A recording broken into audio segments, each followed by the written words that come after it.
ఇది సెంట్రల్ నియోజకవర్గంలో వెల్లంపల్లి శ్రీనివాసరావు గారు అంటున్నారు, మేము 20,000 పైబడి గెలుస్తామని చెప్పి ధీమా వ్యక్తం చేస్తున్నారు. అలాగే బోండా ఉమా గారు కూడా మేము గెలుస్తామని ధీమా వ్యక్తం చేస్తున్నారు. ఎలా ఉంటుంది అంటారు సెంట్రల్ నియోజకవర్గం? సెంట్రల్ నియోజకవర్గం అనేది పులి సింహం ఎలా ఉంటుంది అనేది గర్జన అది మాకు తెలుసు.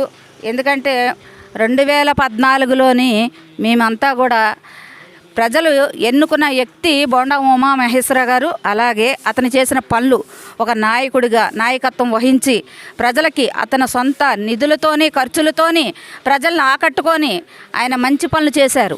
అలాంటి వ్యక్తిని ఎందుకు వదులుకున్నాంరా దేవుడా అని ప్రజలు ఈ రోజున తలక బొప్పం కట్టింది.